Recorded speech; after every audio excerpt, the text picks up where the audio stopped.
ദൈവത്തിൻ്റെ പരിശുദ്ധമായ നാമം വാഴ്ത്തപ്പെടുമാറാകട്ടെ. എൻ്റെ പ്രിയമുള്ളവരെ എല്ലാം കർത്താവായ യേശു ക്രിസ്തുവിൻ്റെ ധന്യതര നാമത്തിൽ ഞാൻ വന്ദനം ചെയ്യുന്നു. വീണ്ടും ഒരിക്കൽ കൂടെ ലൈവായിട്ട് പ്രിയപ്പെട്ടവരോട് സംസാരിക്കുവാൻ എനിക്ക് അവസരം തന്ന ദൈവത്തിനെ ഞാൻ സ്തുതിക്കുന്നു. ഇന്നൊരു പ്രത്യേക വിഷയവുമായിട്ടാണ് ഞാൻ നിങ്ങളുടെ മുമ്പാകെ ആയിരിക്കുന്നത്. നമുക്കറിയാം, മധ്യ പൂർവ്വ ഏഷ്യയിൽ പ്രദേശത്ത് യുദ്ധം കൊടുമ്പിരി കൊണ്ടിരിക്കുകയാണ്. അനേക വീഡിയോകളും ലൈവും ന്യൂസും ഒക്കെ ഈ ഒരു സംഭവത്തെ ചുറ്റിപ്പറ്റി സമൂഹ മാധ്യമങ്ങൾ ധാരാളം പ്രചരിക്കുന്നുണ്ട്. എന്നാൽ ഇന്ന് ഞാൻ നിങ്ങളുമായി പങ്കുവയ്ക്കുവാൻ ആഗ്രഹിക്കുന്നത് കുറച്ച് വ്യത്യസ്തമായ ഒരു കാര്യമാണ്. ഇസ്രായേലിനെ കുറിച്ച് തന്നെയാണ്. തീർച്ചയായിട്ടും ഈ യുദ്ധത്തിൻ്റെ കാര്യത്തിൽ അതിന് ഈ വിഷയം ഉണ്ടോ എന്ന് വെച്ചാൽ ഉണ്ട്. പക്ഷേ നമ്മൾ ഈ ദിവസങ്ങളിൽ കണ്ടുകൊണ്ടിരിക്കുന്നത്, നടന്നുകൊണ്ടിരിക്കുന്നതും ഒരുപക്ഷെ നടക്കാത്തതുമായ അനേക വ്യാജ വീഡിയോകളും പിന്നെ ധാരാളം പ്രവചനങ്ങൾ. വളരെ നല്ല കാര്യം, അനേകർ ഇക്കാര്യം പ്രവചിച്ചിരുന്നു. അതെല്ലാം അവർ പ്രവചിച്ചതുപോലെയൊക്കെ നടന്നുകൊണ്ടിരിക്കുന്നു. ചിലരുടെ പ്രവചനങ്ങൾ തെറ്റിപ്പോയി. എന്നാൽ ഞാൻ നിങ്ങളുടെ മുമ്പാകെ ആയിരിക്കുന്നത് പ്രവചനം അറിയിക്കുവാനല്ല. കർത്താവ് ഈ ഒരു വിഷയം ഞാൻ ദൈവസന്നിധിയിൽ വെച്ച് പ്രാർത്ഥിച്ചുകൊണ്ടിരുന്നപ്പോൾ കർത്താവ് എനിക്ക് വ്യക്തമായിട്ട് എൻ്റെ ഹൃദയദൃഷ്ടിയിൽ എഴുതി കാണിച്ചു തന്ന ഒരു വേദഭാഗം നമുക്ക് വായിച്ച്, അത് ഇസ്രായേലിനെ സംബന്ധിക്കുന്നതാണ്. നമുക്കത് വായിച്ച് അതിൻ്റെ പൊരുൾ തിരിച്ച് ഒന്ന് ഗ്രഹിക്കുവാൻ വേണ്ടി മാത്രമാണ്. അപ്പോൾ തന്നെ ഒരു കാര്യം കൂടെ പറയുവാൻ ആഗ്രഹിക്കുന്നു. കർത്താവിൻ്റെ വരവ് താമസിച്ചാൽ അടുത്ത ഒരു മാസത്തേക്ക് ഞാൻ സോഷ്യൽ മീഡിയയിൽ, സമൂഹ മാധ്യമത്തിൽ അത്ര ആക്റ്റീവ് ആയിരിക്കുവാൻ സാധ്യതയില്ല. കാരണം നാളെ രാവിലെ കർത്താവ് അനുവദിച്ചാൽ എനിക്ക് കാറ്ററാക്ട് സർജറി ഉണ്ട്. അപ്പോൾ അതിനുശേഷമുള്ള വിശ്രമത്തിലായിരിക്കും. അതുകൂടെ കണക്കിൽ എടുത്തുകൊണ്ടാണ് ഇപ്പോൾ ഞാൻ അതിനുവേണ്ടി പോകാൻ ഒരുങ്ങുകയാണ്. അതിന് മുമ്പായിട്ട് എല്ലാവരുമായിട്ടും ഒന്ന് സംവദിക്കാം, ഒന്ന് സംസാരിക്കാം എന്നുള്ള ആഗ്രഹത്തോടെ നിങ്ങളുടെ മുമ്പാകെ ആയിരിക്കുന്നത്. ശ്രദ്ധയോടെ കേൾക്കുമല്ലോ, സാവധാനത്തോടെ കേൾക്കുമല്ലോ. നിങ്ങളെല്ലാം എനിക്ക് വേണ്ടി പ്രാർത്ഥിക്കണമേ. നാളെ രാവിലെ എൻ്റെ വലത് കണ്ണിൻ്റെ കാറ്ററാക്ട് സർജറിയാണ്. വാർദ്ധക്യത്തിൻ്റെ ലക്ഷണങ്ങളിൽ ഒന്ന്, അത് നരയുണ്ട്, തൊലിയുടെ ചുളുക്കമുണ്ട്, കണ്ണിൻ്റെ കാഴ്ചമങ്ങലുണ്ട്, അതുപോലെ തന്നെ പല്ലു കൊഴിയുന്ന, ഇതൊക്കെ വാർദ്ധക്യത്തിൻ്റെ ലക്ഷണങ്ങളാണ്. ഒന്നും രോഗമല്ല. ഒരിക്കലും അതിനുവേണ്ടി ആരും പ്രാർത്ഥിക്കരുത് ഇത് സൗഖ്യമാകാനായിട്ട്. ഞാനും അങ്ങനെ വിചാരിച്ചിരുന്നു, ഇതിനുവേണ്ടിയൊക്കെ പ്രാർത്ഥിക്കുന്നത്. പക്ഷേ കർത്താവ് എനിക്കൊരു ബോധ്യം തന്നു. ഈ വകയൊക്കെയും എന്താണ്, അത് വാർദ്ധക്യത്തിൻ്റെ നല്ല ലക്ഷണങ്ങളാണ്. നിങ്ങൾ വൃദ്ധനാകുന്നു എന്നുള്ളതൊരു നല്ല കാര്യമാണ്. ദൈവസന്നിധിയിൽ ഒരു നല്ല കാര്യമാണ് കേട്ടോ. ഒരിക്കലും നമ്മുടെ വാർദ്ധക്യത്തെ ദൈവസന്നിധിയിലോ മനുഷ്യരുടെ മുമ്പിലോ നമ്മൾ മറച്ചു വയ്ക്കരുത്. അത് വെളിപ്പെടുത്തണം. അത് കർത്താവ് ആഗ്രഹിക്കുന്നതാണ്. നമ്മൾ നല്ല വാർദ്ധക്യത്തിൽ ജീവിക്കുക, ദൈവത്തിന് വേണ്ടി ജീവിക്കുക എന്ന് കർത്താവ് ആഗ്രഹിക്കുന്ന ഒരു കാര്യമാണ്. അപ്പോൾ എല്ലാവരും എനിക്ക് വേണ്ടി പ്രാർത്ഥിക്കുമല്ലോ. ഞാൻ അധികം സമയം എടുക്കാതെ കർത്താവ് എനിക്ക് തന്ന ആ ദൂതിലേക്ക് പ്രവേശിക്കുവാൻ ആഗ്രഹിക്കുന്നു. ഞാനിത് പ്രാർത്ഥിച്ചപ്പോൾ കർത്താവ് എന്നെ ദർശിപ്പിച്ചത് യിരെമ്യ പ്രവചനം 30-ാം അധ്യായമാണ്. ഞാൻ കുറിവാക്യമായിട്ട് അതിൻ്റെ അവസാനത്തെ വാക്യം വായിക്കുവാൻ ആഗ്രഹിക്കുന്നു. 23-24 വാക്യങ്ങൾ ഞാൻ നിങ്ങൾക്ക് വേണ്ടി വായിക്കുന്നു. യഹോവയുടെ ക്രോധം എന്ന ചുഴലിക്കാറ്റ്, കടുപ്പമായി അടിക്കുന്ന ചുഴലിക്കാറ്റ് തന്നെ പുറപ്പെടുന്നു. അത് ദുഷ്ടന്മാരുടെ തലമേൽ വന്ന് പതിക്കും. യഹോവയുടെ ഉഗ്രകോപം അവിടുത്തെ മനസ്സിലെ ഉദ്ദേശ്യങ്ങൾ നിവർത്തിക്കുവോളം പിന്മാറുകയില്ല. ഭാവി കാലത്ത് നിങ്ങളത് ഗ്രഹിക്കും. ഞാൻ ഉദ്ദേശിക്കുന്നത് ഒരു എക്സജസിസ് അഥവാ വ്യാഖ്യാനമല്ല, പൊരുൾ തിരിക്കുക, ഇന്റർപ്രറ്റ് ചെയ്യുക എന്നുള്ളത് മാത്രമാണ്. എന്നുവെച്ചാൽ ഈ ഒരു വേദഭാഗം വായിച്ച് നമുക്ക് ഒരുമിച്ച് ഇതിലെന്താണ് അടങ്ങിയിരിക്കുന്നതെന്ന് മനസ്സിലാക്കാൻ ശ്രമിക്കാം. അപ്പോൾ ഇവിടെ ഇപ്പോൾ വായിച്ചതായ ഈ കുറിവാക്യത്തിൽ അവസാനം ദൈവാത്മാവ് കൊണ്ട് നിർത്തുന്നത് ഭാവി കാലത്ത് നിങ്ങളത് ഗ്രഹിക്കുമെന്നുള്ളതാണ്. എന്ന് വെച്ചാൽ കർത്താവ് ഇസ്രായേലിന് വേണ്ടി ചെയ്ത കാര്യങ്ങൾ, ചെയ്തുകൊണ്ടിരിക്കുന്ന കാര്യങ്ങൾ, ഇപ്പോൾ അനുഭവിച്ചുകൊണ്ടിരിക്കുന്നത് എന്ന് വെച്ചാൽ ഏകദേശം 1500-2000 വർഷങ്ങൾക്ക് മുമ്പ് മുതൽ അവർ അനുഭവിച്ചു വരുന്നതായ കാര്യങ്ങൾ, അത് മാത്രമല്ല തുടർന്ന് ഭാവിയിലേക്കുള്ള കാര്യങ്ങളും. ഈ ഭാവിയിലേക്കുള്ള കാര്യങ്ങളാണ് പ്രവാചകന്മാരൊക്കെ പ്രവചിക്കുന്നത്. അപ്പോൾ നിങ്ങൾ എപ്പോഴാണ് ഇത് ഗ്രഹിക്കുവാൻ പോകുന്നത്? ഭാവിയിലാണ്. എന്ന് വെച്ചാൽ വിശുദ്ധ വേദപുസ്തകം എഴുതി തീർത്തതായ AD 100 കാലഘട്ടത്തിലല്ല, വരുവാനുള്ള സമയത്തേക്കാണ് ഞാനിത് കുറിച്ചു വയ്ക്കുന്നത് എന്നാണ് ദൈവാത്മാവ് അവിടെ വ്യക്തമായിട്ട് നമ്മെ പ്രബോധിപ്പിക്കുന്നത്. നമ്മളിതിന്റെ തുടക്കത്തിലേക്ക് വന്നാൽ, യിരെമ്യാവിന് എങ്ങനെയാണ് ഇത് ലഭിച്ചത്? യഹോവയിൽ നിന്ന് യിരെമ്യാവിന് അരുളപ്പാട് എന്തെന്നാൽ, ഇസ്രായേലിന്റെ ദൈവമായ യഹോവ ഇപ്രകാരം അരുളി ചെയ്യുന്നു. വളരെ വ്യക്തമാണ്. യിരെമ്യാ പ്രവാചകനോട് ഇത് അരുളി ചെയ്യുന്നത് ഇസ്രായേലിന്റെ ദൈവമായ യഹോവയാണ്. എലോഹേ ഇസ്രായേൽ, എലോഹേ ഇസ്രായേൽ, ഇസ്രായേലിന്റെ ദൈവമായ അഡോണായി യഹോവയാണ് ഈ യിരെമ്യാ പ്രവാചകനോട് ഇത് എഴുതി വയ്ക്കുവാനായിട്ട്, ഞാൻ നിന്നോട് അരുളി ചെയ്തിരിക്കുന്ന സകല വചനങ്ങളും ഒരു പുസ്തകത്തിൽ എഴുതി വയ്ക്കുക. ദൈവം യിരെമ്യാവിനോട് പറയുകയാണ്, നീ ഇത് പുസ്തകത്തിൽ എഴുതി വെക്കണം. കാരണം എന്താണ്? അവസാനം നമ്മൾ വായിച്ച ഭാഗം, ഇത് ഭാവി കാലത്തിൽ അവർക്ക് ഗ്രഹിപ്പാനുള്ളതാണ്. ഇപ്പോൾ അവർക്കൊന്നും മനസ്സിലാവുകയില്ല. കാരണം അവരിപ്പോൾ ശിശുക്കളാണ്, അവർക്കൊന്നും മനസ്സിലാവുകയില്ല. അവർ അനുസരണമില്ലാത്തവരാണ്, അവർക്കൊന്നും ഇപ്പോൾ മനസ്സിലാവുകയില്ല. അവർ ഭാവി, അവരുടെ വരുന്ന തലമുറ ഇത് വായിച്ച് ഗ്രഹിച്ചുകൊള്ളും എന്ന ഒരു ആഗ്രഹത്തോടെയാണ് കർത്താവ് യിരെമ്യാ പ്രവാചകനോട് ഇത് എഴുതി വെക്കുവാനായിട്ട് ആവശ്യപ്പെടുന്നത്. ഞാൻ ഇസ്രായേലും യഹൂദയുമാകുന്ന എൻ്റെ ജനത്തിന്റെ പ്രവാസം മാറ്റുവാനുള്ള കാലം വരും. നമുക്കറിയാം, ഇസ്രായേൽ അഥവാ യഹൂദയുടെ ചരിത്രത്തിലേക്ക് പ്രവേശിക്കുന്നെങ്കിൽ പഴയ നിയമം നമ്മൾ നന്നായിട്ട് പഠിച്ചു കഴിഞ്ഞാൽ അവരുടെ ജീവിതത്തിൽ പ്രവാസം മാറിയ കാലമില്ല. പ്രവാസത്തിൽ നിന്ന് മടങ്ങി വരുമ്പോഴും അവർ അനുസരണക്കേട് കാണിക്കുന്നു, അന്യദൈവങ്ങളുടെ പിന്നാലെ പോകുന്നു, അവർ പരസംഗം ചെയ്യുന്നു, ആഭിചാരം ചെയ്യുന്നു, വ്യഭിചാരം ചെയ്യുന്നു. ദൈവം അവരെ കൈവടിയുന്നു. അയൽ രാജ്യങ്ങളിലെ രാജാക്കന്മാരുടെ കൈകളിലേക്ക് അവർ ഏൽപ്പിച്ചു കൊടുക്കുന്നു. നമ്മൾ ചരിത്രം മുഴുവൻ വായിച്ചു കഴിഞ്ഞാൽ, പഠിച്ചു കഴിഞ്ഞാൽ ഇസ്രായേലിന്റെ ചരിത്രത്തെക്കുറിച്ച് നമ്മൾ വ്യക്തമായിട്ട് മനസ്സിലാക്കാവുന്ന ഒരു കാര്യമാണ്. എന്നാൽ ഇവിടെ എന്താണ് കർത്താവ് പറയുന്നത്? ഞാൻ എൻ്റെ ജനത്തിന്റെ പ്രവാസം മാറ്റുവാനുള്ള കാലം വരും. അത് ഭാവി കാലമാണ്, ഭാവിയാണ് ഇവിടെ പറഞ്ഞിരിക്കുന്നത്, പ്രവചിച്ചിരിക്കുകയാണ്. ഇനിയും ഞാൻ അവരുടെ പൂർവ്വ പിതാക്കന്മാർക്ക് കൊടുത്ത ദേശത്തേക്ക് അവരെ മടക്കി വരുത്തും. പൂർവ്വ പിതാക്കന്മാർക്ക് കൊടുത്ത ദേശത്തേക്ക്. അപ്പോൾ അവരുടെ പൂർവ്വ പിതാക്കന്മാർ ദൈവമായ യഹോവ പിതാക്കന്മാർക്ക് വാഗ്ദത്തം ചെയ്തിരുന്ന ദേശം കൈവശമാക്കി. അതിനുശേഷമുള്ള പ്രവചനമാണിത്. അപ്പോൾ പിതാക്കന്മാർക്ക് ഞാൻ കൊടുത്തിരുന്ന ദേശത്തേക്ക് ഇപ്പോൾ അവരെവിടെയാണ്? ഇപ്പോൾ ആ ദേശത്തല്ല, ഇപ്പോൾ അവർ പ്രവാസത്തിലാണ്. ആ ദേശത്ത് നിന്ന് ദൈവം അവരെ ചിതറിച്ചു കളഞ്ഞു. കർത്താവിന്റെ കൽപ്പന അനുസരിക്കാതിരുന്നതുകൊണ്ട്, പ്രമാണങ്ങളെ കാത്തുപാലിക്കാതിരുന്നതുകൊണ്ട് ദൈവം അവരെ അവിടെ നിന്ന് ചിതറിച്ചു കളഞ്ഞു. ഇനി അവരെ മടക്കി വരുത്തും എന്നാണ് ദൈവം യിരെമ്യാവിലൂടെ പ്രവചിക്കുന്നത്. അവർ അതിനെ കൈവശമാക്കും എന്ന് യഹോവയുടെ അരുളപ്പാട്. ഈ ദിവസങ്ങളിൽ ഇസ്രായേലിന് വേണ്ടി പ്രാർത്ഥിക്കുക, യെരുശലേമിന് വേണ്ടി പ്രാർത്ഥിക്കുക എന്നൊക്കെയുള്ള ധാരാളം ദൈവിക ദൂതുകൾ കേൾക്കുവാനിടയായി. യഥാർത്ഥത്തിൽ യെരുശലേം എന്ന് പറഞ്ഞാൽ നമുക്കറിയാം, മധ്യ പൂർവ്വ ദേശത്ത് സ്ഥിതി ചെയ്യുന്ന വളരെ ചെറിയൊരു രാജ്യമാണ്. യെരുശലേം എന്ന പേരിൽ അറിയപ്പെടുന്ന ചെറിയൊരു രാജ്യം. അത് ദാവീദിന്റെ പട്ടണമാണ്.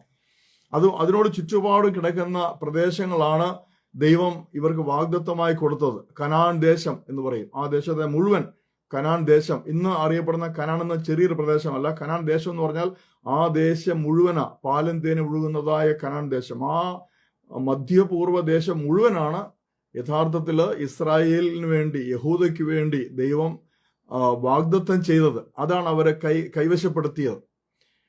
അവിടെ നിന്നാണ് ലോകത്തിന്റെ നാനാ ദിക്കിലേക്കും ഇവരെ പാലായനം ചെയ്യിച്ച് കർത്താവ് ചിതറിച്ചു കളഞ്ഞത്. അവിടെ നിന്നെല്ലാം മടക്കി കൊണ്ടുവരുന്ന കാര്യം. അപ്പോൾ നമ്മളുടെ ഈ തലമുറയിൽ തന്നെ നമ്മളത് കാണുവാൻ തുടങ്ങി.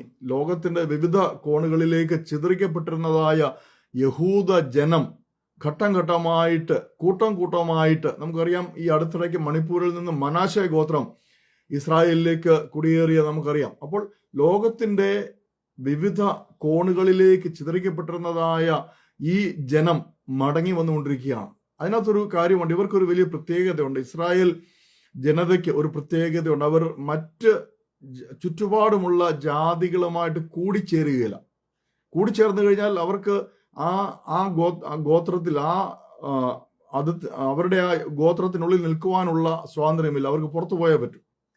അതുകൊണ്ട് ഇങ്ങനെയാണ് നമ്മൾ അമേരിക്കയിലൊക്കെ പോയി കഴിഞ്ഞാൽ ആമീഷ് സൊസൈറ്റി എന്നൊരു സൊസൈറ്റി ഉണ്ട്. ഏകദേശം 1700-കളിൽ ജീവിച്ചിരുന്ന അതേ രീതിയിൽ, അതേ ലോകത്തിന്റെ യാതൊരു ടെക്നോളജിയും സ്വീകരിക്കാതെ ഇപ്പോഴും ജീവിച്ചിരിക്കുന്ന ഒരു കൂട്ടമുണ്ട്. 2-3 കൂട്ടങ്ങളുണ്ട്. അതിൽ ഒന്നാണ് ആമീഷ് സൊസൈറ്റി എന്ന് പറയുന്നത്.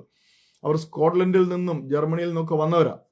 അവര് ഇന്നും ഇടകലരാതെ അവർക്ക് പുറത്തുപോയി വിവാഹം കഴിക്കുവാനോ പുറത്തു നിന്നൊരാളെ വിവാഹം കഴിച്ചുകൊണ്ട് വരുവാനോ ഒന്നും അവർക്ക് അനുവാദമില്ല. അങ്ങനെ ചെയ്താൽ അവർ ആ കമ്മ്യൂണിറ്റിയിൽ നിന്ന് പുറത്താണ്. ഏകദേശം അതുപോലെ അതിനേക്കാൾ കുറച്ചുകൂടെ കർശനമായ ഒരു രീതിയാണ് ഇസ്രായേൽ നിലനിർത്തി പോരുന്നത്.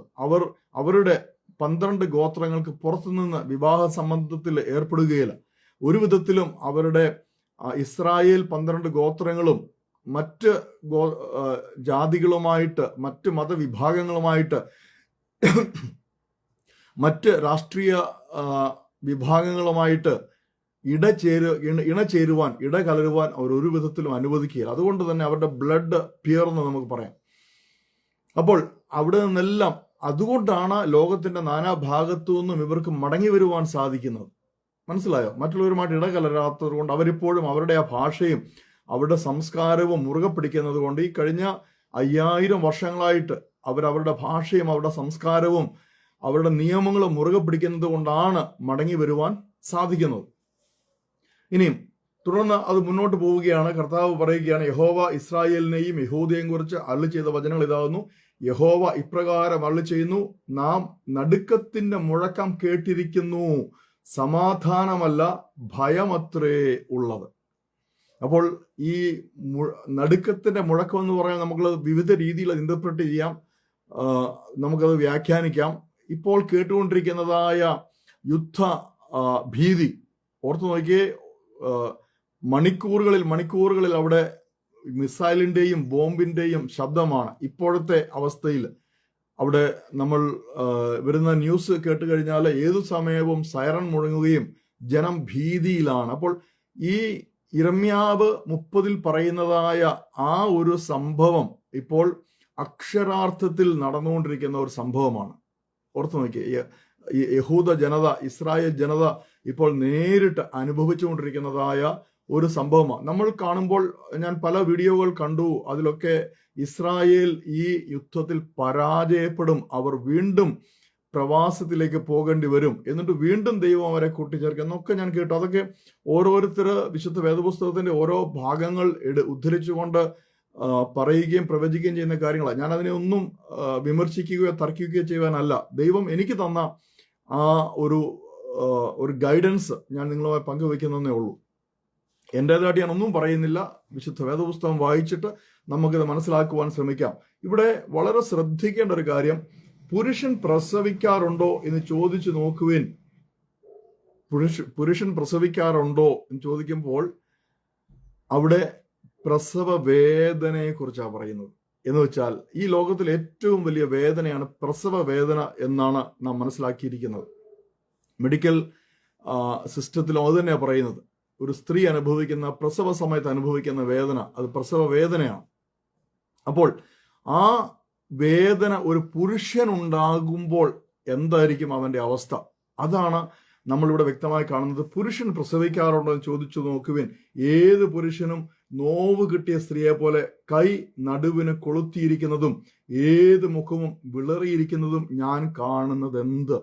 വളരെ വ്യക്തമാണല്ലോ. ഇത് എക്സ്പ്ലെയിൻ ചെയ്യേണ്ട ആവശ്യമില്ലല്ലോ. ഇപ്പോൾ നമ്മുടെ ഭവനങ്ങളിലിരുന്ന് നമ്മളുടെ TV-യിൽ കാണുന്നതായ വാർത്തയിലേക്ക് നോക്കുമ്പോൾ നമ്മൾ ഇസ്രായേലിലേക്ക് നോക്കുക. അവിടുത്തെ ജനത്തിന്റെ, അവിടുത്തെ പുരുഷന്മാരുടെ, നമുക്ക് അവിടുത്തെ സ്ത്രീകളെ എല്ലാം കാണാൻ പറ്റില്ല, എന്നാൽ പുരുഷന്മാരെ കാണാൻ പറ്റുന്നുണ്ട്. പുരുഷന്മാരുടെ മുഖത്തെ ആ അങ്കലാപ്പും ആ പ്രയാസവും ആ തീഷ്ണതയും ആ വേദന സഹിക്കുന്ന ആ പ്രയാസവും ഒക്കെ, അവരുടെ മാനസികമായ വ്യഥ നമുക്ക് വ്യക്തമായിട്ട് കാണുവാൻ സാധിക്കും, ഇല്ലേ? വാർത്തകൾ. ഒരു കാര്യം ഓർക്കുക, ഈ പശ്ചിമേഷ്യയിലെ ഒരു വാർത്തയും യഥാർത്ഥത്തിൽ പുറത്തു വരില്ല. കാരണം ഞാൻ അവിടെ ജീവിച്ച ആളാണ്, എനിക്കറിയാം. അവിടെ നമ്മളൊരു ഫോട്ടോ എടുക്കാൻ പോലും അനുവാദമില്ലാത്ത സ്ഥലമാണ്. ഒരു വീഡിയോ ഒരു ഫോട്ടോ എടുക്കാൻ പോലും അനുവാദമില്ല സമാധാന സമയത്ത്. ഇപ്പോൾ യുദ്ധസമയത്ത് ഓർത്തു നോക്കുക, ഒന്നും പറ്റില്ല. എങ്കിലും നമ്മൾ കാണുന്നതും കേൾക്കുന്നതും ഒക്കെ എങ്ങനെയൊക്കെയോ അവിടെ നിന്ന് ചോർന്ന് പുറത്തു വരുന്നതും ബാക്കി AI ആർട്ടിഫിഷ്യൽ ഇന്റലിജൻസിൽ ഉണ്ടാകുന്ന വീഡിയോകളാണ് നമ്മൾ കണ്ടുകൊണ്ടിരിക്കുന്നത്. യഥാർത്ഥ കാര്യങ്ങളൊന്നും പുറത്തു വരുന്നില്ല. മിക്കവാറും പുറത്തു വരുന്നതൊക്കെ നല്ല മധുരമായ കാര്യങ്ങളെ പുറത്തു വരാറുള്ളൂ. അപ്പോൾ നമ്മൾ കാണുന്ന ആ ചെറിയ കാര്യം പോലും അതിനെ ഒരു 10 മടങ്ങ് നമ്മൾ വലുതാക്കി കണ്ടു കഴിഞ്ഞാൽ ഈ ഒരു പ്രവചനം എത്ര കൃത്യമായിട്ടാണ് ഇപ്പോൾ ഈ നിമിഷം ഇസ്രായേൽ ദേശത്ത് നിറവേറിക്കൊണ്ടിരിക്കുന്നത്. പ്രസവനോവ് കിട്ടിയ പുരുഷന്റെ ആ വ്യഥ അവർ നടുവിന് കൈകൊടുത്ത് ഇരിക്കുന്ന ഇത് പ്രവാചകൻ കാണുക. ദൈവം പ്രവാചകനെ നേരിട്ട് ദർശിപ്പിച്ച് കൊണ്ടിരിക്കുകയാണ്. പ്രവാചകൻ അത് എഴുതിക്കൊണ്ടിരിക്കുകയാണ്. കാണുന്നത് പ്രവാചകൻ എഴുതിക്കൊണ്ടിരിക്കുക. നോക്കി, ആ നാൾ പോലെ വേറെ ഇല്ലാത്ത വിധം അത് വലുതായിരിക്കും കഷ്ടം. അത് യാക്കോബിന്റെ കഷ്ടകാലം തന്നെ. എങ്കിലും അവൻ അതിൽ നിന്ന് വിടുവയ്ക്കപ്പെടും. ഇവിടെയാണ് ദൈവത്തിന്റെ വാഗ്ദത്തം അവർക്ക് വേണ്ടി വെച്ചിരിക്കുന്നത്. കാരണം മുന്നോട്ട് നമ്മൾ വായിക്കുമ്പോൾ അത് കാര്യങ്ങൾ കൂടുതൽ നമുക്ക് ഗ്രഹിക്കുവാൻ സാധിക്കും. യാക്കോബിന് ഇപ്പോൾ കഷ്ടകാലമാണ്. ഇനി മുമ്പ് ഉണ്ടായിരുന്നോ? തീർച്ചയായിട്ടും കഴിഞ്ഞ സംവത്സരങ്ങളായിട്ട് യാക്കോബിന് കഷ്ടകാലം തന്നെയാണ്. ഒറ്റ കാരണമേ ഉള്ളൂ, തങ്ങളെ വീണ്ടെടുത്ത് മിസ്രയീമിന്റെ അടിമത്വത്തിൽ നിന്ന് രക്ഷിച്ച യഹോവയായ ദൈവത്തെ അവർ മറന്നു. ഞാൻ പലപ്പോഴും പറയാറുണ്ട്, 2023 ഒക്ടോബർ 7 നടന്നതായ ആക്രമണം യഥാർത്ഥത്തിൽ നമ്മൾ അതിന്റെ പിന്നാമ്പുറം പഠിച്ചു കഴിഞ്ഞാൽ ദൈവത്തെ മറന്നുള്ള ഒരു യുവജനതയുടെ ജീവിത രീതി അവിടെ നമുക്ക് കാണുവാൻ സാധിക്കും. അവിടെ ദൈവത്തിന്റെ ഒരു ചെറിയ ശിക്ഷ, ഒരു ചെറിയ പ്രഹരം അവർക്ക് കിട്ടി. പക്ഷേ അതിൽ നിന്ന് അവർ വീണുപോയില്ല കേട്ടോ. അവരത് പഠിച്ചു. യഹൂദ ജനതയുടെ വലിയൊരു കാര്യമാണ് മാനസാന്തരം. ദൈവം അവരെ പ്രഹരിക്കുമ്പോൾ, അപ്പനായ അവരുടെ പിതാവായ ദൈവം അവരെ പ്രഹരിക്കുമ്പോൾ അവർ മാനസാന്തരപ്പെട്ട് തിരിയുന്ന മക്കളാണ്. അതുകൊണ്ടാണ് ഈ നിമിഷം വരെയും ദൈവം അവരെ കൈവിടാതെ വെച്ചിരിക്കുന്നത് കേട്ടോ. ഈ മാനസാന്തരം എന്നുള്ള ഒരു കാര്യം നമുക്കൊക്കെ ഭയങ്കര വെറുപ്പുള്ള ഒരു വാചകമാണ്. പക്ഷേ യഥാർത്ഥത്തിൽ വേദപുസ്തകം പഴയ നിയമം മുഴുവൻ പഠിച്ചു കഴിഞ്ഞാൽ അതിൽ നിറയെ നമുക്ക് മാനസാന്തരം കാണുവാൻ സാധിക്കും. പ്രത്യേകിച്ച് യെരമ്യാ പ്രവാചകൻ, യെഹെസ്കേൽ പ്രവാചകന്റെ, യെശയ്യാ പ്രവാചകന്റെ പുസ്തകങ്ങളൊക്കെ പഠിക്കുക. അതിലൊക്കെ ദൈവം പ്രവാചകന്മാരിലൂടെ അവരോട് മാനസാന്തരം പ്രസംഗിക്കുകയാണ്. അവർ കേട്ട് അനുസരിക്കുന്നുണ്ടോ? തീർച്ചയായിട്ടും അവർ ധിക്കരിക്കുന്നുമുണ്ട്, അനുസരിക്കുന്നുമുണ്ട്. ഒരു കൂട്ടം അനുസരിച്ചുകൊണ്ട് മടങ്ങി വരുമ്പോൾ ഒരു കൂട്ടം ധിക്കരിച്ചുകൊണ്ട് മറുതലിക്കുന്നത് നമുക്ക് കാണുവാൻ സാധിക്കും.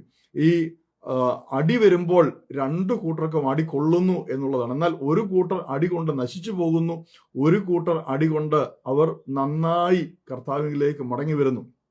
അപ്പോൾ ഇവിടെ യാക്കോബിന്റെ കഷ്ടകാലം അതൊന്നു മാത്രമല്ല. യാക്കോബിന്റെ കഴിഞ്ഞ നമ്മൾ പിന്നോട്ട് നോക്കിക്കഴിഞ്ഞാൽ ഏകദേശം കഴിഞ്ഞ 2000 വർഷത്തോളമായി യാക്കോബിന്റെ കഷ്ടകാലം തന്നെയാണ്. AD 70 തുടങ്ങിയ കഷ്ടകാലം അവർ തന്നെ അവരുടെ മേൽ വിളിച്ചു വരുത്തിയ ദൈവകോപമാണ്. അതിനുശേഷം ഇങ്ങോട്ട് ഈ കഴിഞ്ഞ 1947 വരെ ആ കഷ്ടകാലം ഭയങ്കരമായിട്ട് നടന്നു. ഈ 1947 ശേഷമാണ്, 47-48 ശേഷമാണ്. എങ്കിലും ചുറ്റുമുള്ളവർ അവരെ ഇപ്പോഴും ഞെരുക്കിക്കൊണ്ടിരിക്കുകയാണ്. അതിഭയങ്കരമായിട്ട് ഞെരുക്കിക്കൊണ്ടിരിക്കുക. ആ ഞെരുക്കത്തിന്റെ വേദനയിലാണ് ഈ കഴിഞ്ഞ 70-75 വർഷമായിട്ട് അവർ ആയിരിക്കുന്നത്. ഇപ്പോൾ ആ ഞെരുക്കത്തിന്റെ വേദന ഭയങ്കരമായി കൂടിയിരിക്കുകയാണ്. അവർക്ക് ചുറ്റുപാടുമുള്ള രാജ്യങ്ങൾ അവരെ വീണ്ടും ഞെരുക്കിക്കൊണ്ടിരിക്കുന്നതായിട്ട് നമുക്ക് കാണുവാൻ സാധിക്കും. ഇതാണ് യാക്കോബിന്റെ കഷ്ടകാലത്തിൽ പെടുന്നതായ ആ വേദന. എന്നാൽ കർത്താവ് അവരോട് പറയുകയാണ്, നിങ്ങൾ അതിൽ നിന്ന് വിടുവിക്കപ്പെടും. ഇസ്രായേൽ രാജ്യം ഈ കടന്നുപോയിക്കൊണ്ടിരിക്കുന്നതായ ആ വേദനയിൽ നിന്ന് വിടുതൽ അനുഭവിക്കുമെന്നാണ് യിരെമ്യാ പ്രവാചകന്റെ പുസ്തകം 30-ാം അധ്യായത്തില് ദൈവമായ കർത്താവ് അവരോട് അരുളി ചെയ്യുന്നത്. മുൻപോട്ട് നമ്മൾ വായിക്കുമ്പോൾ,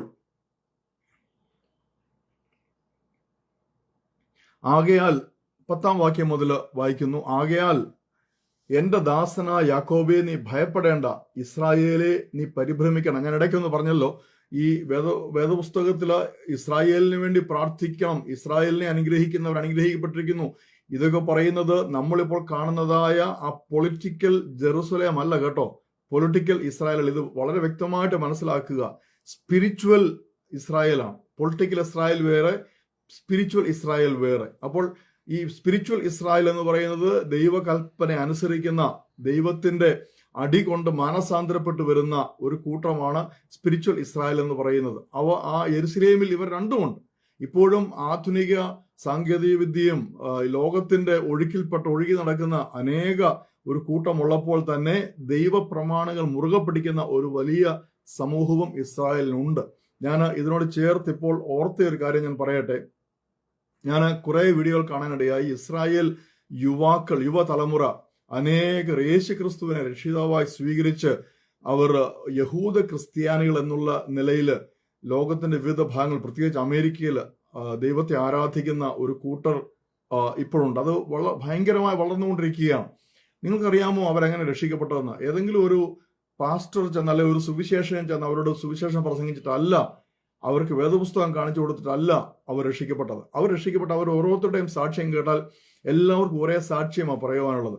ഈ പൊളിറ്റിക്കൽ ഇസ്രായേൽ ഉണ്ടല്ലോ, പൊളിറ്റിക്കൽ ഇസ്രായേൽ, അവരെന്ത് ചെയ്തു? യെശയ്യാ പ്രവചനത്തിൽ നിന്ന് 53-ാം അധ്യായം വെട്ടിമാറ്റി. അത് ബാൻ ചെയ്തിരിക്കുക, അത് വായിക്കാൻ പാടില്ല. അപ്പോൾ പുതിയ തലമുറ, യുവതലമുറ സമൂഹ മാധ്യമത്തിലൊക്കെ അവർ പരതി നോക്കിയപ്പോൾ ഈ യെശയ്യാ പ്രവചനം 53-ാം അധ്യായം ഇസ്രായേൽ, പൊളിറ്റിക്കൽ ഇസ്രായേൽ, അത് ബാൻ ചെയ്തിരിക്കുകയാണ്. അതേക്കുറിച്ച് യുവതലമുറയ്ക്ക് നമുക്കറിയാമല്ലോ, ഒരു കാര്യം മറച്ചു വെച്ചാൽ അത് കാണുവാനുള്ള ഒരു ഔത്സുക്യം നമ്മളിൽ ഉണ്ടാകും, ഒരു ഇൻട്രസ്റ്റ് നമ്മളിൽ ഉണ്ടാകും. അങ്ങനെ പുതിയ തലമുറയിൽപ്പെട്ട അനേക കുഞ്ഞുങ്ങൾ അതിന്റെ പിന്നാലെ ചെന്ന് ഇന്റർനെറ്റിൽ നിന്ന് വായിക്കുവാൻ തുടങ്ങി. അങ്ങനെ യെശയ്യാവ് 53 മുഴുവൻ വായിച്ചു കഴിഞ്ഞപ്പോൾ, പ്രത്യേകിച്ച് അതിന്റെ അവസാന ഭാഗങ്ങൾ വായിച്ചു കഴിഞ്ഞപ്പോൾ അവരുടെ ഉള്ളിൽ ചിന്തയുണ്ടായി, who is this person, or who could be this? ഇത് ആരായിരിക്കാം? ഈ യെശയ്യാ പ്രവചനം 53-ൽ പറഞ്ഞിരിക്കുന്നതായ ആ വ്യക്തി ആരായിരിക്കാം? ആ രാജാവ് ആരായിരിക്കാം? അവരുടെ അന്വേഷണം അവരെ കൊണ്ടുചെന്ന് എത്തിച്ചത് കർത്താവായ യേശുക്രിസ്തുവിലാണ്. അങ്ങനെ യേശുക്രിസ്തുവിനെ കുറിച്ച് അവർ പഠിക്കുവാനിടയായി. യേശുക്രിസ്തു അനുഭവിച്ച കഷ്ടതകളും പീഡനങ്ങളും, അതുപോലെ തന്നെ കുരിശുമരണത്തിന് ശേഷമുള്ള അടക്കം, 3-ാം ദിവസത്തെ ഉയർത്തെഴുന്നേൽപ്പ്, പിതാവിന്റെ വലതുഭാഗത്തേക്ക് കരേറിപ്പോയത്, ഇതെല്ലാം പഠിച്ചു കഴിഞ്ഞപ്പോൾ അവർക്ക് ഒരു കാര്യം മനസ്സിലായി, ഞങ്ങളുടെ മശിഹ വന്ന് പോയി വീണ്ടും വരുവാനിരിക്കുന്നുവെന്ന്. അങ്ങനെ രക്ഷിക്കപ്പെട്ട അനേകർ, അവർ പുതിയ നിയമം വായിച്ചാലും രക്ഷിക്കപ്പെട്ടത്. യെശയ്യാ പ്രവചനം 53-ാം അധ്യായം ഇന്റർനെറ്റിൽ വായിച്ച് രക്ഷിക്കപ്പെട്ട അനേക കുഞ്ഞുങ്ങളുടെ വീഡിയോകൾ നിങ്ങൾക്ക് കാണുവാൻ സാധിക്കും. ഞാൻ ഇടയ്ക്ക് കയറി പറഞ്ഞെന്ന് മാത്രമേ ഉള്ളൂ. കർത്താവ് അനുഗ്രഹിക്കട്ടെ. അങ്ങനെ ഒരു വലിയ മാറ്റം ഇസ്രായേലിൽ ഇപ്പോൾ നടന്നുകൊണ്ടിരിക്കുകയാണ്, ലോകമെമ്പാടും. ഇവിടെ പറയുകയാണ്, ഇസ്രായേൽ നീ പരിഭ്രമിക്കേണ്ട, നീ യഹോവയുടെ അരുളപ്പാട്, ഞാൻ നിന്നെ ദൂരത്തു നിന്നും നിന്റെ സന്തതിയെ പ്രവാസ ദേശത്തു നിന്നും രക്ഷിക്കും. യാക്കോബ് മടങ്ങി വന്ന സ്വസ്ഥമായും സ്വൈര്യമായും ഇരിക്കും, ആരും അവനെ ഭയപ്പെടുത്തുകയില്ല. നമ്മൾ ഈ കഴിഞ്ഞ 10-70 വർഷങ്ങൾ കണ്ടുകൊണ്ടിരുന്ന ഒരു പ്രവചന നിവൃത്തിയാണിത്. ഇസ്രായേലിന് ആരെയും ഭയമില്ലാതെ, കാരണം ചുറ്റുപാടുമുള്ളവരെയൊക്കെ അവർ ഭയപ്പെടുത്തി. 6 days വാർ നിങ്ങൾ പഠിക്കണം, 6 ദിവസത്തെ യുദ്ധം. അതിലൊക്കെ ഇസ്രായേൽ ഭയങ്കര വിജയമാണ് ദൈവം കൊടുത്തത്. ഇസ്രായേൽ തന്നെ അവകാശപ്പെടുന്നുണ്ട്, ഞങ്ങളെ രക്ഷിച്ചത് ദൈവം, യഹോവയായ ദൈവമാണ്. അപ്പോൾ അങ്ങനെ ഉള്ള ഒരു കാര്യത്തിൽ അവർ മുന്നോട്ട് ആരെയും ഭയപ്പെടാതെ ലോകത്തിന്റെ എല്ലാ കോണുകളിലും അവരുടെ കരങ്ങൾ ചെന്നിട്ട് അവരുടെ ആൾക്കാരെ, അവരുടെ യഹൂദ ഗോത്രങ്ങളെ മടക്കി ഇസ്രായേൽ ദേശത്തേക്ക് കൊണ്ടുവരുവാനുള്ള ഒരു വലിയ പ്രവൃത്തിയിലായിരുന്നു. അത് ഈ പ്രവചന നിവൃത്തിയാണ്. ഞാൻ ദൂരത്തു നിന്നും നിന്റെ സന്തതിയെ പ്രവാസ ദേശത്തു നിന്നും രക്ഷിക്കും എന്നുള്ളതായ ആ പ്രവചന നിവൃത്തിയാണ് കാണുവാൻ സാധിച്ചത്. ആ പ്രവചന നിവൃത്തി, fulfilment of the prophecy on the nation of Israel, അതാണ് നിങ്ങൾക്ക് കാണുവാൻ സാധിച്ചത്. ഞാൻ നിന്നെ മടക്കിക്കൊണ്ട് വരും, നീ മടങ്ങി വന്ന് സ്വസ്ഥമായും സ്വൈര്യമായും ഇരിക്കും, ആരും അവനെ ഭയപ്പെടുത്തുകയില്ല. കാരണം നിന്നെ രക്ഷിക്കുവാൻ ഞാൻ നിന്നോട് കൂടെയുണ്ട്. I am there with you to save you from all tribulations എന്നാണ് ദൈവമായ കർത്താവിന്റെ അരുളപ്പാട്. അവിടെയുള്ള സകല ജനതകളെയും നശിപ്പിച്ചു കളയും, എങ്കിലും നിന്നെ ഞാൻ നശിപ്പിച്ച് കളയുകയില്ല. ഞാൻ നിന്നെ ന്യായത്തോടെ ശിക്ഷിക്കാതെ വിടുകയില്ലതാണ്. ഇവിടെ നമ്മൾ കാണുന്നത് നീതിമാനായ ദൈവത്തെയാണ്. എന്താണ് നീതിമാനായ ദൈവത്തിന്റെ പ്രത്യേകത? ദൈവം നീതിയോടെ വിധിക്കുകയും ചെയ്ത കുറ്റങ്ങൾക്ക് ശിക്ഷിക്കുകയും ചെയ്യുന്ന ദൈവമാണ്. ഇന്നത്തെ ഇസ്രായേൽ, നമ്മൾ കാണുന്നതായി ജെറുസലേമിൽ വസിക്കുന്നതായ ഇസ്രായേൽ ഗോത്രം, അവർ യേശുക്രിസ്തുവിനെ അവരുടെ രക്ഷിതാവും കർത്താവുമായി സ്വീകരിക്കാത്തത് കൊണ്ട് ഈ നിമിഷവും അവർ ചെയ്തു കൂട്ടിയ സകല പാപപ്രവർത്തികളും അവരുടെ മേൽ നിൽക്കുകയാണ്. അതുകൊണ്ടാണ് ഈ പ്രവചനത്തിലും, ഭാവി കാലത്തേക്കുള്ള പ്രവചനത്തിലും ദൈവമായ യഹോവ യിരെമ്യാ പ്രവാചകനോട് വ്യക്തമായി അരുളി ചെയ്യുന്നത്, നീ ചെയ്ത തെറ്റിന് ഞാൻ നിന്നെ ശിക്ഷിക്കും. എന്നാൽ ഇവരിൽ അനേകർ, ഞാൻ മുമ്പ് പറഞ്ഞതുപോലെ, യേശുക്രിസ്തുവിൽ വിശ്വസിച്ച് യേശുക്രിസ്തുവിനെ സ്വന്തം രക്ഷിതാവും കർത്താവുമായി സ്വീകരിച്ച് രക്ഷിക്കപ്പെട്ട് വന്നവരുടെ മേലല്ല ശിക്ഷ. നമ്മൾ വ്യക്തമായിട്ട് റോമർക്കെഴുതിയ ലേഖനത്തിൽ പഠിക്കുന്നല്ലോ, ഇപ്പോൾ ക്രിസ്തുവിലുള്ളവർക്ക് ഒരു ശിക്ഷാവിധിയുമില്ല. യേശുക്രിസ്തുവിനെ രക്ഷിതാവായി സ്വീകരിച്ച ഈ ലോകത്തുള്ള ഒരു വ്യക്തിക്ക് പോലും അവർ ആ നിമിഷം വരെ ചെയ്തു കൂട്ടിയ പാപങ്ങൾക്ക് ശിക്ഷയില്ല. കാരണം പാപത്തിന്റെ ശിക്ഷ മരണം. ആ മരണം ദൈവമായ കർത്താവ്, പിതാവായ ദൈവം പുത്രനായ ദൈവത്തിന്റെ മേൽ പൂർണ്ണമായിട്ട് ആരോപിച്ച് പുത്രനെ മരണത്തിന് ഏൽപ്പിച്ചു കൊടുത്ത് പുത്രന്റെ ശരീരത്തെ, മരിച്ച ശരീരത്തെ, മരണത്തെ അതിജീവിച്ച് ഉയർത്തുവന്ന് മരണത്തെയും പാതാളത്തെയും പിശാചിനെയും ജയിക്കുവാൻ ഹല്ലേലൂയ ബലപ്പെടുത്തിയിട്ട് ദൈവത്തിന്റെ വലതു ഭാഗത്തേക്ക് എടുക്കുകയായിരുന്നു. അപ്പോൾ അതുകൊണ്ട് യേശുക്രിസ്തുവിൽ വിശ്വസിക്കുന്നവരുടെ പാപത്തിനുള്ള മരണമായ ശിക്ഷ യേശുക്രിസ്തു ഏറ്റെടുത്തതുകൊണ്ട്, സ്വയം ഏറ്റെടുത്ത് സ്വയം പാപപരിഹാര ബലിയായി തീർന്നതുകൊണ്ട് യേശുക്രിസ്തുവിൽ വിശ്വസിക്കുന്ന ഒരുവനും അവൻ ആ നിമിഷം വരെ ചെയ്ത ഒരു പാപത്തിനും ശിക്ഷയില്ല എന്നുള്ളത് മനസ്സിലാക്കുക. അപ്പോൾ യഹൂദയുടെ പാപം ഇപ്പോഴും യഹൂദയുടെ മേൽ നിൽക്കുകയാണ്. കാരണം അവർ യേശുവിനെ രക്ഷിതാവായിട്ട് അംഗീകരിച്ചിട്ടില്ല, അവരുടെ മശിഹയായിട്ട് സ്വീകരിച്ചിട്ടില്ല. അതുകൊണ്ട് ഇപ്പോഴും ഇസ്രായേലിന്റെ പാപം ഇസ്രായേലിന് മേൽ നിൽക്കുന്നു. അവരിന്ന് വേദന അനുഭവിക്കുന്നുവെങ്കിൽ ഇത് ദൈവത്തിന്റെ ശിക്ഷയുടെ ഭാഗം കൂടെയാണ്. അപ്പോൾ ദൈവം ശിക്ഷിക്കുമ്പോൾ ന്യായമായിട്ടാണ് ശിക്ഷിക്കുന്നത്. അവരെ നശിപ്പിക്കുവാൻ വേണ്ടിയല്ല, അവരെ രക്ഷിക്കുവാൻ വേണ്ടിയാണ് ശിക്ഷിക്കുന്നത്. ഇത് നമ്മൾ മനസ്സിലാക്കുക കേട്ടോ. ഞാൻ നിന്നെ ന്യായത്തോടെ ശിക്ഷിക്കും, ശിക്ഷിക്കാതെ വിടുകില്ല താനും. എന്നാൽ തൊട്ടു മുകളിൽ പറയുന്നു, നിന്നെ ഞാൻ എവിടേക്ക് ചിതറിച്ച് കളഞ്ഞുവോ അവിടെയുള്ള സകല ജനതകളെയും ഞാൻ നശിപ്പിച്ചു കളയും, എങ്കിലും നിന്നെ ഞാൻ നശിപ്പിച്ച് കളയുകയില്ല. ദൈവം ഇസ്രായേലിനെ ശിക്ഷിക്കും, ശിക്ഷിച്ചുകൊണ്ടിരിക്കുന്നു, ശിക്ഷിച്ചിരുന്നു പണ്ട്. എന്നാൽ അവർ ഒരിക്കലും നശിച്ചു പോകുവാനായിട്ട് ദൈവം അനുവദിച്ചില്ല.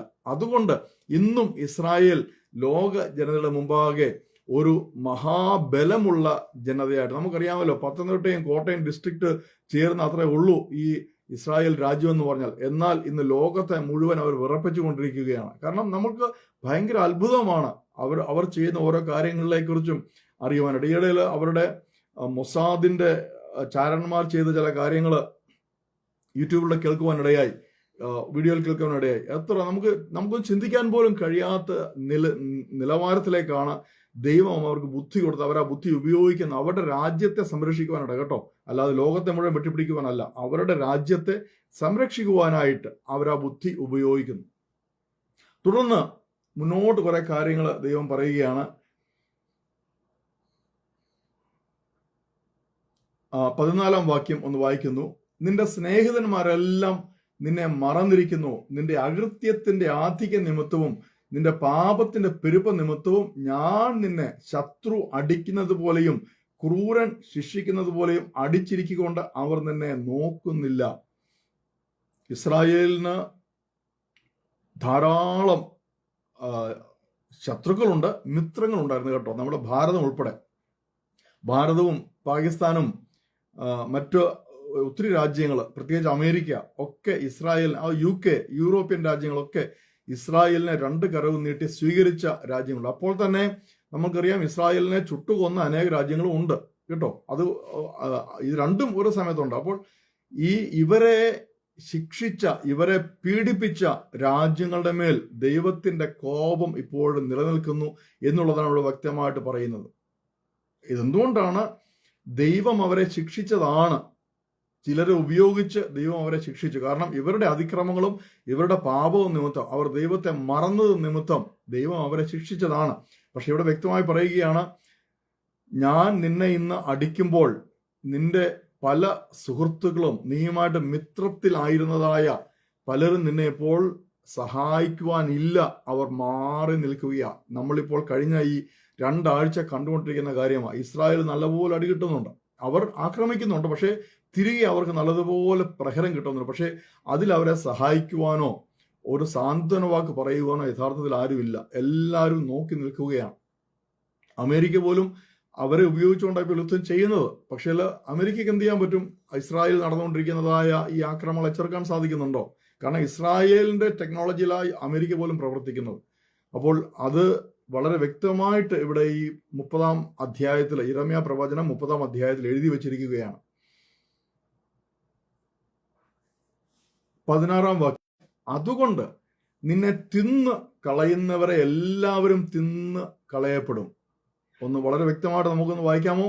അതുകൊണ്ട് നിന്നെ തിന്ന് കളയുന്നവരെ എല്ലാവരും തിന്ന് കളയും എന്ന് വെച്ചാൽ ഇപ്പോൾ ഈ ഭാവി കാലത്ത് എന്ന് വെച്ചാൽ 2000 വർഷം മുമ്പ് ഭാവി എന്ന് പറഞ്ഞ, അല്ലെങ്കിൽ ഇത് എഴുതി യിരെമ്യാ പ്രവചനം എഴുതുന്ന ഏകദേശം 3000 വർഷങ്ങൾക്ക് മുമ്പാണ്. ആ 3000 വർഷങ്ങൾക്ക് മുമ്പ് ഭാവി കാലത്തേക്ക് ഗ്രഹിക്കുവാൻ എഴുതപ്പെട്ടിരിക്കുന്നതായി ഭാഗത്ത് പറഞ്ഞിരിക്കുന്ന നിന്നെ തിന്ന് കളയുന്നവരെ, ഇസ്രായേലിനെ മുടിപ്പിച്ചു കളയും, ഇസ്രായേലിനെ ഭൂമുഖത്ത് നിന്ന് നീക്കിക്കളയും എന്ന് പറയുന്നവരെ അവർക്ക് ചുറ്റുമുള്ളവർ തിന്ന് കളയും. ഏറ്റെടുക്കേണ്ട ഇത് ഇസ്രായേൽക്കാർ കേൾക്കേണ്ടതാ. ഇസ്രായേൽ രാജ്യത്ത് ഇപ്പോൾ താമസിക്കുന്ന ഒരു മലയാളിയെങ്കിലും, മലയാളം എന്ന് പറഞ്ഞാൽ മലയാളം പറയുന്ന, മലയാളം സംസാരിക്കുന്ന ഇസ്രായേൽക്കാരുണ്ടല്ലോ, അവരിൽ ഒരാളെങ്കിലും ഇത് കേട്ടാൽ എത്ര നന്നായിരുന്നു, ഇത് മനസ്സിലാക്കിയിരുന്നെങ്കിൽ എത്ര നന്നായിരുന്നു. ഭയപ്പെടേണ്ട യാതൊരു ആവശ്യവുമില്ല. ഈ ഇപ്പോൾ നടന്നുകൊണ്ടിരിക്കുന്ന ഈ യുദ്ധം എന്ന് പറയുന്നത്, യഹോവയായ ദൈവം പറയുന്നു, നിങ്ങളെ ദൈവം ന്യായമായിട്ട് ശിക്ഷിച്ചുകൊണ്ടിരിക്കുകയാണ്. ഇത് നിങ്ങളെ തകർക്കുവാനോ നിങ്ങളെ നശിപ്പിച്ചു കളയുവാനോ അല്ല. ഇപ്പോൾ ദൈവം നിങ്ങളെ ശിക്ഷിച്ചുകൊണ്ടിരിക്കുമ്പോൾ നിങ്ങളുടെ പല മിത്രങ്ങളും നോക്കുകുത്തികളായി നിൽക്കുന്നതേ ഉള്ളൂ. നിങ്ങളെ സഹായിക്കുവാൻ അവർ വരുന്നില്ല. എങ്കിലും നിങ്ങൾ ഒന്നും വിഷമിക്കേണ്ട. നിങ്ങളെ എതിർക്കുന്ന, നിങ്ങളെ തിന്നുകളയുമെന്ന് പറയുന്ന ശത്രു രാജ്യങ്ങളെ ചുറ്റുമുള്ളവർ തിന്നുകളയും. നിങ്ങൾ നോക്കിക്കൊണ്ട് നിന്നാൽ മാത്രം മതി എന്നാണ് വളരെ വ്യക്തമായിട്ട് ഇവിടെ 16-ാം വാക്യത്തില് ദൈവം അരുളി ചെയ്തിരിക്കുന്നത്. 17-ാം വാക്യം, അവർ നിന്നെ ഭ്രഷ്ടയെന്നും ആരും തിരിഞ്ഞു നോക്കാത്ത സിയോണെന്ന് വിളിക്കൊണ്ട് ഞാൻ നിന്റെ മുറിവുകളെ സൗഖ്യമാക്കി നിനക്ക് ആരോഗ്യം വരുത്തും എന്ന് യഹോവയുടെ അരുളപ്പാട്. നമ്മളിപ്പോൾ ധാരാളമായി കണ്ടുകൊണ്ടിരിക്കുന്നത് ഇസ്രായേലിന്റെ തകർച്ച പല മേഖലകളും കണ്ടുകൊണ്ടിരിക്കുകയാണ്. അപ്പോൾ തന്നെ ഇസ്രായേൽ യുദ്ധം ചെയ്തുകൊണ്ടിരിക്കുക. പക്ഷേ ദൈവമായ യഹോവ പറയുന്നു, അതേക്കുറിച്ചൊന്നും ആരും ഭാരപ്പെടേണ്ട. ദൈവം തന്നെ അവരെ സൗഖ്യമാക്കും. ദൈവം തന്നെ അവരുടെ മുറിവ് വെച്ച് കെട്ടും. ദൈവം തന്നെ അവരെ പുനരുദ്ധരിക്കും. അവർക്കുണ്ടായ നഷ്ടങ്ങളൊക്കെ പൂർണ്ണമായിട്ട് നികത്തപ്പെട്ട് ഒരു ഭയങ്കര ജനതയായിട്ട് അവർ പുറത്തു വരും എന്നാണ് വളരെ വ്യക്തമായിട്ട് ഈ യിരെമ്യാ പ്രവാചകൻ 30-ാം അധ്യായത്തിലൂടെ ദൈവം അരുളി ചെയ്യുന്നത്.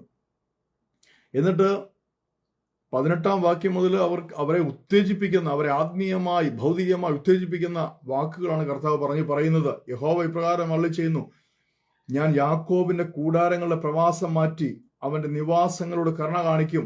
നഗരം അതിന്റെ കൽക്കുന്നിന്മേൽ പണിയപ്പെടും.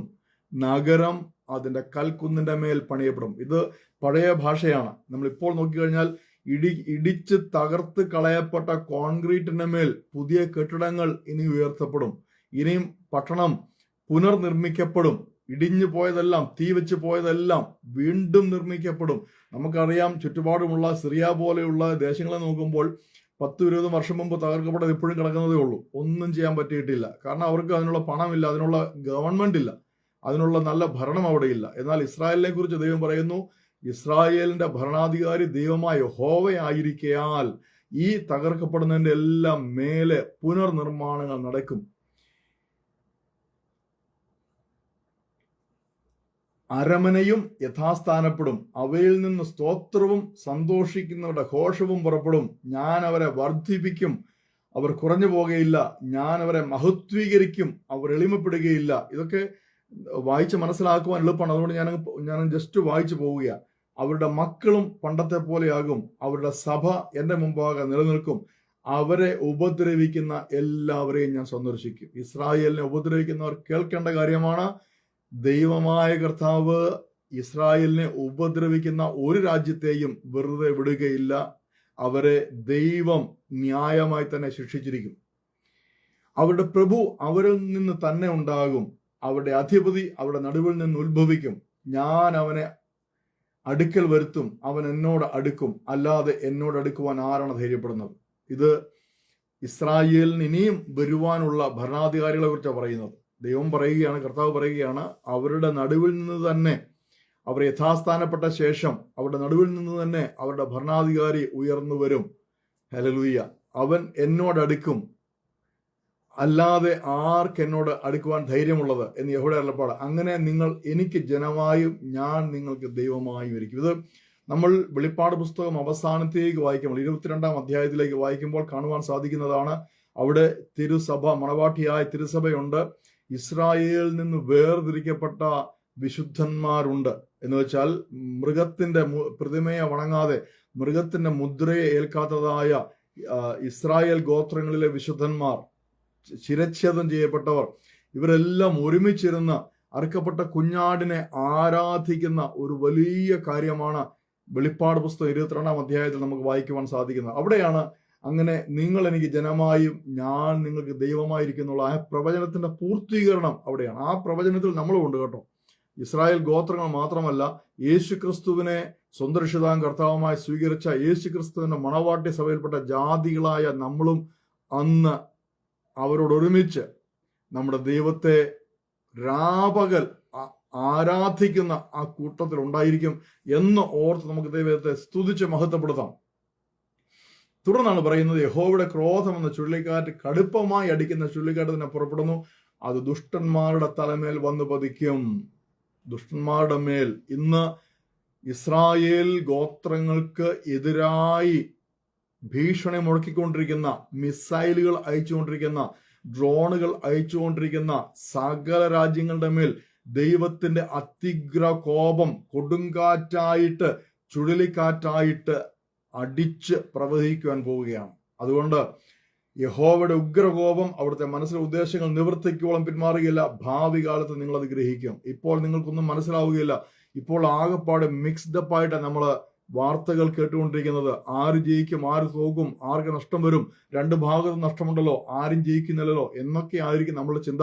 പക്ഷേ യിരെമ്യാ പ്രവചനം 30-ാം അധ്യായത്തിലൂടെ ദൈവമായ കർത്താവ് വ്യക്തമായിട്ട് യിരെമ്യാവിനോട് പറയുകയാണ്, നീ ഇത് എഴുതി വെക്കുക. ഇസ്രായേൽ ഗോത്രങ്ങൾക്ക്, യാക്കോബിന് ഒരു വലിയ വേദന വരുവാൻ പോകുന്നു, ഒരു കഷ്ടം വരുവാൻ പോകുന്നു. ഞാൻ അവനെ ന്യായമായിട്ട് ശിക്ഷിക്കുന്ന ദിവസങ്ങളായിരിക്കും അത്. എന്നാൽ അവനെ തുടച്ചു മാറ്റുമെന്ന്, അവനെ നശിപ്പിച്ചു കളയുമെന്ന് വീരവാദം മുഴക്കുന്ന രാജ്യങ്ങളുടെ മേൽ എൻ്റെ ശക്തമായ ചുഴലിക്കാറ്റ് അടിക്കും. ഞാൻ വ്യക്തമായിട്ട് പറയുകയാണ്, ഇത് പ്രവചനമല്ല, ഞാൻ വിശുദ്ധ വചനത്തിന്റെ പൊരുൾ തിരിച്ചു പറയുകയാണ്. ഇനിയും വരുവാനുള്ള ദിവസങ്ങളിൽ നിങ്ങൾ ഇസ്രായേലിനെതിരായിട്ട് ചിന്തിക്കുകയും പ്രവർത്തിക്കുകയും യുദ്ധം ചെയ്യുന്ന രാജ്യങ്ങളുടെ മേൽ കാണുവാൻ പോകുന്നത് അത്യുന്നതനും സർവശക്തനുമായ ഇസ്രായേലിന്റെ ദൈവമായ ഏൽ എലോഹെ ഇസ്രായേൽ എന്ന മഹാദൈവത്തിന്റെ ക്രോധം, ചുഴലിക്കാറ്റ്, അഗ്നിക്കാറ്റ് ആ രാജ്യങ്ങളുടെ മേൽ അടിക്കുന്നതായിരിക്കും. ഇത് ഞാൻ പറഞ്ഞത് വിശുദ്ധ വചനമാണ്, എൻ്റെ സ്വന്തമായ പ്രവചനമല്ല. അതുകൊണ്ട് ആരും എന്നെ ഇപ്പോൾ പ്രവാചകൻ എന്ന് വിളിക്കേണ്ട ആവശ്യമില്ല. ഞാൻ പറഞ്ഞത് വിശുദ്ധ വചനത്തിന്റെ പൊരുൾ തിരിച്ചു തരിക മാത്രമാണ്. നമ്മൾ ഒരുമിച്ച് അത് ആ ഭാഗം വായിച്ച് ചിന്തിക്കുകയും ധ്യാനിക്കുകയും മാത്രമാണ് ചെയ്തത്. കർത്താവ് നിങ്ങളെല്ലാം അനുഗ്രഹിക്കട്ടെ. പ്രത്യേകം പ്രാർത്ഥനയുള്ളവർക്ക് അടുത്തൊരു മാസത്തേക്ക് ഒരുപക്ഷെ കർത്താവിന്റെ വരവ് താമസിച്ചാൽ എനിക്ക് നിങ്ങളോടൊപ്പം ഈ സോഷ്യൽ മീഡിയയിൽ ആയിരിക്കുവാൻ സാധിക്കുകയില്ല. ഞാൻ നാളെ രാവിലെ കണ്ണിലെ സർജറിക്ക് വിധേയനാവുകയാണ് ബിലീവേഴ്സ് ഹോസ്പിറ്റലിൽ. എല്ലാവരും പ്രാർത്ഥിക്കുക. നമുക്ക് വീണ്ടും കാണാം. കർത്താവിന്റെ വരവ് താമസിച്ചാൽ പ്രയാസങ്ങളെല്ലാം മാറി റെസ്റ്റൊക്കെ കഴിഞ്ഞ് നമുക്ക് വീണ്ടും കാണാം. അന്ന് ഈ യുദ്ധം അവസാനിച്ച് ദൈവത്തിന്റെ ന്യായവിധി നമ്മൾക്ക് കൺമുമ്പിൽ കാണുവാൻ ഇടയാകട്ടെ എന്ന് പ്രാർത്ഥിച്ചുകൊണ്ട് ഇസ്രായേൽ രാജ്യത്തെയും ഇസ്രായേൽ ഗോത്രങ്ങളെയും അവർക്ക് അനുകൂലമായി നിൽക്കുന്നവരെയും ദൈവകരങ്ങളിലേക്ക് സമർപ്പിച്ച് പ്രാർത്ഥിച്ചുകൊണ്ട് ഇസ്രായേലിന് എതിരായി നിൽക്കുന്നവർ മാനസാന്തരപ്പെടണം, അവർ ദൈവത്തിങ്കിലേക്ക് തിരണം എന്നുള്ള ആഗ്രഹത്തോടെ പ്രാർത്ഥിച്ചുകൊണ്ട് നമുക്ക് കർത്താവിന്റെ സന്നിധിയിലായിരിക്കാം. ദൈവം എല്ലാവരെയും അനുഗ്രഹിക്കുമാറാകട്ടെ.